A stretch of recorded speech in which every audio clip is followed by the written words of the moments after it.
I want to talk today about two ideas undergirding Western expansion, the movement of Americans west of the Mississippi River during the Gilded Age. The two ideas are manifest destiny and the myth of the West. Manifest destiny, which you've heard of before, was the 19th century American belief that the United States, often referred to in the ethnically specific form of, quote, the Anglo-Saxon race, unquote, was destined to expand across the continent. Speaking of America as the Anglo-Saxon race is politically incorrect and sounds racist today, although the term is still used. Interestingly, a few weeks ago, Governor Romney, campaigning for president, was in London, and an aide of his, a campaign aide, told a reporter that President Obama did not understand the shared Anglo-Saxon heritage of the British and American people. Created a big disavowal and a big brouhaha because, of course, he didn't really think about this, I think, when he said it, but President Obama is not an Anglo-Saxon. And in fact, manifest destiny would have racist and destructive implications for non-whites throughout the 19th century. Certainly, American Indians would struggle. African Americans, because in fact, slavery was expanded with westward expansion, so African Americans were hurt by manifest destiny. Hispanics, of course, were displaced by westward movement. And eventually, the idea in a new form would be used to justify doing bad things to brown people all over the world, beyond America's borders. More about that later. The idea was used by the Democrats in the 1840s to justify the war with Mexico. The concept was denounced by Whigs and fell into disuse after the mid-19th century. But it'll come back, and we'll get to that later. Advocates of manifest destiny believed that expansion was not only wise, but that it was readily apparent, manifest, and inexorable, destiny. This painting, painted around 1872, is sort of the famous expression of manifest destiny.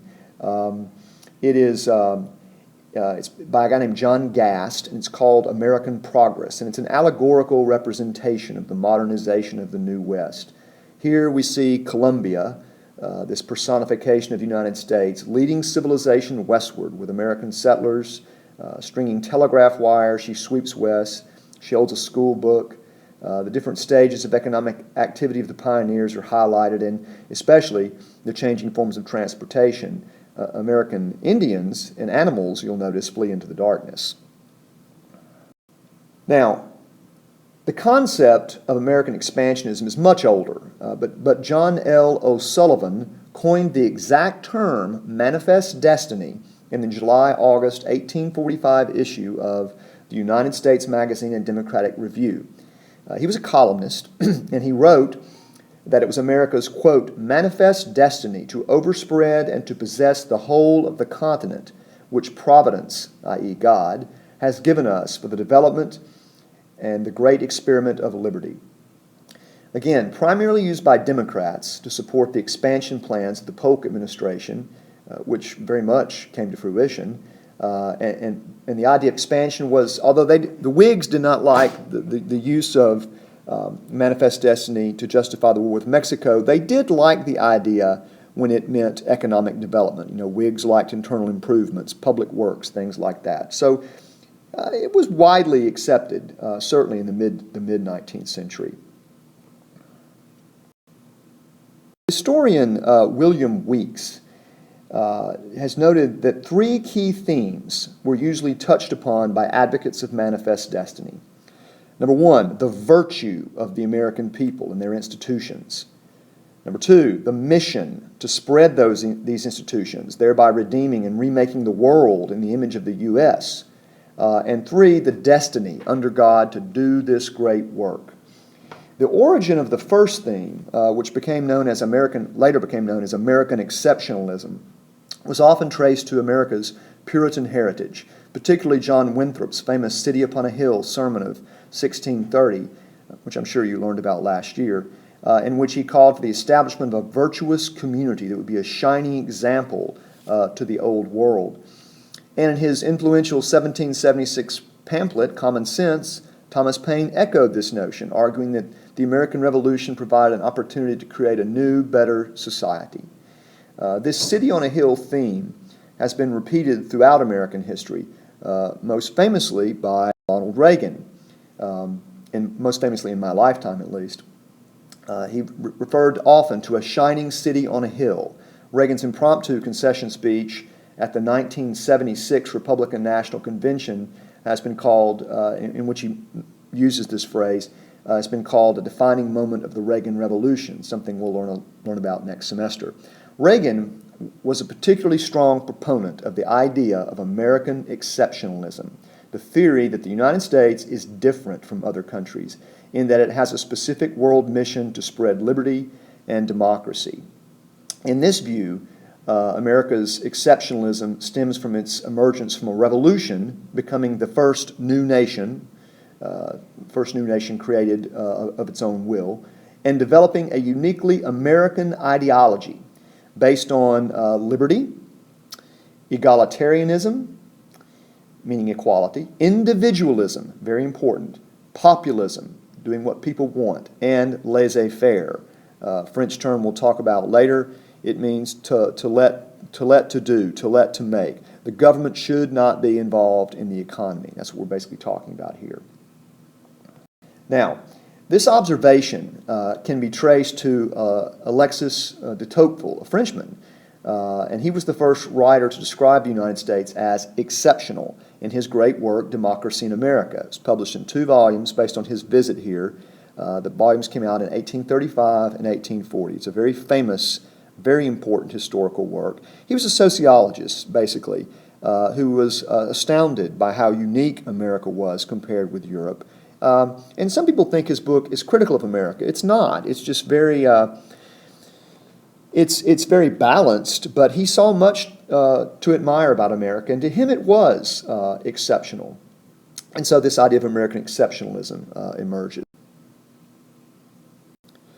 A contemporary historian named Gordon Wood has argued, quote, "Our beliefs in liberty, equality, constitutionalism, and the well-being of ordinary people came out of the revolutionary era. So too did our idea that we Americans are a special people with a special destiny to lead the world toward liberty and democracy." Now, curiously, the specific term American exceptionalism was first used in Russian language in 1929 by Joseph Stalin, who was using it when he chastised members of a rebellious faction of the American Communist Party, who took their orders from Moscow, for their heretical belief that America was independent of the Marxist laws of history, thanks to its natural resources, industrial capacity, and its absence of rigid class distinctions. He says, you're wrong. You're talking about an American exceptionalism that does not exist. That was his opinion. And so American communists then started using the English translation in factional fights.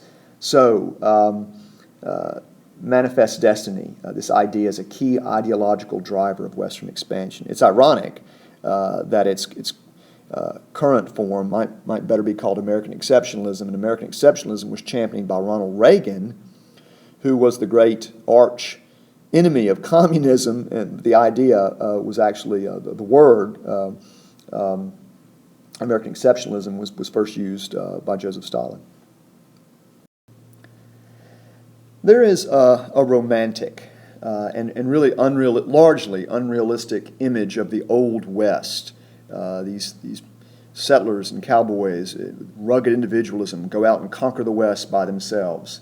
And this image is celebrated in lots of ways. It's celebrated by painters. There's a school of painting, a uniquely American school of painting called the Rocky Mountain School. Here is Yosemite Valley by Albert Bierstadt, one of the key painters. And here is the Grand Canyon by Thomas Moran.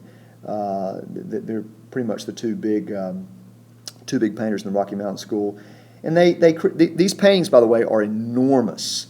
They create these huge canvases that toured the eastern and midwestern states, drawing huge crowds. It was almost like a traveling show. This image of the Old West was also celebrated by the cultural idea of the rugged, individualistic free-spirited lifestyle of the cowboy, despite the fact that being a cowboy paid very poorly, was hazardous, tedious, and quite lonely. Cowboys and other frontier figures were portrayed in boys' magazines, pulp novels, theater, and eventually in movies and television. But these stories rarely matched reality. Now, romanticized Western culture was also celebrated in popular Wild West shows, traveling live shows, the most famous of which was Buffalo Bill's Wild West, created by the impresario William Buffalo Bill Cody. It featured mock Indian attacks, but with real Indians, portrayals of the Pony Express. There were roping and riding and shooting exhibitions, and later a reenactment of the famous battle, Custer's Last Stand. But perhaps the clearest and most influential statements of the romantic vision of the frontier came from University of Wisconsin, go Badgers, historian Frederick Jackson Turner. In 1890, the U.S. Census Bureau made a dramatic announcement based on the 1890 census. It said, quote, "Up to and including 1880, the country had a frontier of settlement, but at present the unsettled area has been so broken into isolated bodies of settlement that there can hardly be said to be a frontier any longer," unquote. And this statement prompted Frederick Jackson Turner to deliver a paper in 1893 that became the single most influential essay ever published by an American historian, the Frontier Thesis. And Turner claimed the crux of his thesis was that for 300 years the existence of a frontier of European American settlement advancing relentlessly westward was a key component of American character. It had shaped American character. According to Turner, it was to the frontier that Americans owed their upward mobility, their high standard of living, and the essential equality of opportunity that made liberty and democracy possible. And so his frontier thesis was an alarm bell of sorts. That's going to be gone now.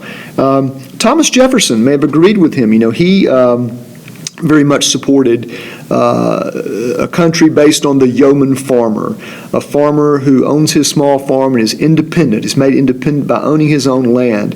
Well, what happens when we run out of land? No problem. We keep moving the frontier. This is what drove him to make the Louisiana Purchase. So perhaps he would have been alarmed as well. Turner's thesis is discredited today, however. It was largely inaccurate and premature. Inaccurate because there had never been a frontier beyond which there was no human settlement, no white settlement perhaps. And it was premature because there were, in fact, still in 1890, large swaths of vacant land. In fact, more Western land would be settled in the 20th than in the 19th century. But the significance of the frontier thesis is not whether Turner was right. In the 1890s, he expressed a widely held belief among white Americans that liberty and equality were at least partly a product of the frontier, of the chance to go west and start a new life, and that promise was now threatened.